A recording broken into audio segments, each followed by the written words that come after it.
तापी पुराण, तापी महात्म्य, स्कंद पुराण जो खुद महादेव ने अपने पुत्र कार्तिक को सुनाया था, उसमें इस मंदिर के बारे में महादेव ने बताया है। ऋषि जगतकारु द्वारा स्थापित नागेश्वर महादेव, जिसके दर्शन से काल सर्पदोष दूर होता है। लड़के को पत्नी की मनोकामना हो, लड़की को पति की मनोकामना हो, दंपति को संतान की मनोकामना हो तो यहाँ पर पूर्ण होती है। पितरों को मोक्ष की प्राप्ति होती है। तो अंत तक बने रहिएगा, वरना कुछ ना कुछ हर बार की तरह छूट जाएगा। तापी महात्म्य अध्याय 73 251 से 256वें पेज में वर्णन है इस तीर्थ स्थान का।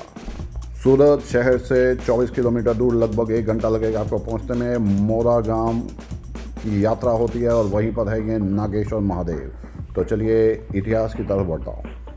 एक बार सांपों की माता कद्रू ने अपने ही बेटों को आज्ञा का पालन ना करने के लिए श्राप दिया कि आप सब सांप हवन में भस्म हो जाएंगे। तब सांपों ने अपनी माँ से माफ़ी मांगी तो माता कद्रू ने सांपों को कहा कि आस्तिक मुनि आपको अग्नि से बचाएंगे। जगतकारी कन्या जो बहुत ही तपस्वी थी, उसकी शादी आप किसी मुनि से करवा दीजिए और जो संतान उत्पन्न होगी वही आपको बचाएगी। जगतकारु ऋषि जो खुद बहुत बड़े तपस्वी थे, एक बार वो एक कुएं पर पहुंचे मोरा गांव में। उन्होंने देखा कि उनके पूर्वज कुएं में उल्टे लटके हुए हैं। उनके पितरों ने कहा कि आपकी संतान ही हमें मुक्ति दिला सकती है। तो पितरों की मुक्ति के लिए वर्षों से तपस्या कर रहे ऋषि शादी करने के लिए तैयार हो गए।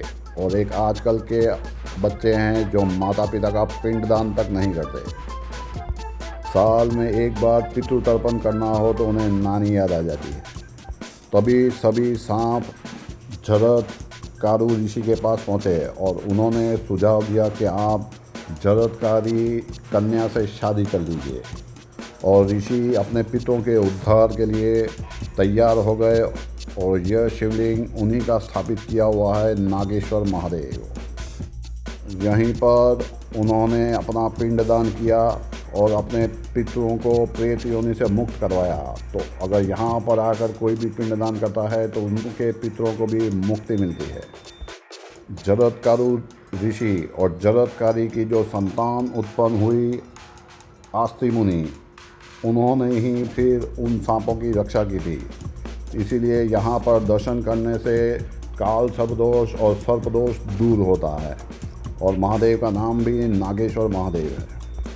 तापी समुद्र संगम में स्नान के बाद इस मंदिर में पूजा से संतान प्राप्ति का फल मिलता है। समुद्र संगम का वीडियो मैंने अलग से बनाया है, कमेंट बॉक्स में लिंक डाल दूँगा। 3 घंटे की मूवी तो लोग एक साथ में देख लेते हैं, लेकिन मंदिर का इतना लंबा वीडियो कौन देखेगा। कमेंट बॉक्स में हर हर महादेव लिखने के लिए 10 बार सोचना पड़ता है। कमेंट बॉक्स में जय नागेश्वर महादेव लिख दें, इतना ही बहुत है।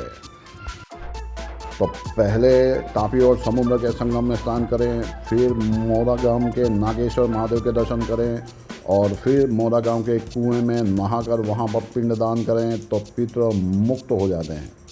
मार्गशीर्ष मास की अमावस खुद महर्षि अगस्त ऋषि ने यहाँ समुद्र संगम पर आकर तापी समुद्र संगम में जलपान किया था।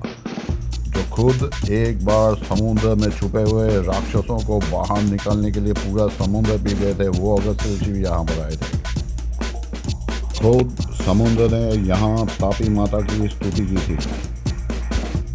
और आप वीडियो को 5 व्हाट्सएप के ग्रुप पे फॉरवर्ड तो कर ही सकते हैं। जो इंसान पत्नी के साथ तापी समुद्र संगम में स्नान करके नागेश्वर महादेव के दर्शन करता है और जगत कन्या को स्मरण करना जरूरी है और स्मरण करता है, उसे संतान की प्राप्ति होती है।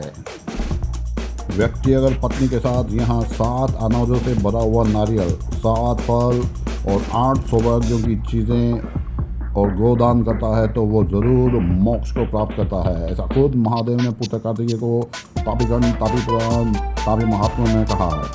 जो तापी का जल नित्य पीते हैं और घर में रखते हैं और तापी महात्मा को सुनते हैं, उनका करोड़ों वर्षों तक जन्म नहीं होता, ऐसा महादेव ने कहा है। ऐसे ही 1600 मंदिरों के दर्शन करने के लिए और अनसुनी कथाओं को सुनने के लिए सब्सक्राइब करें यूट्यूब चैनल रोज एक मंदिर के दर्शन। और कमेंट बॉक्स में लिखना मत भूलिएगा, हर हर महादेव।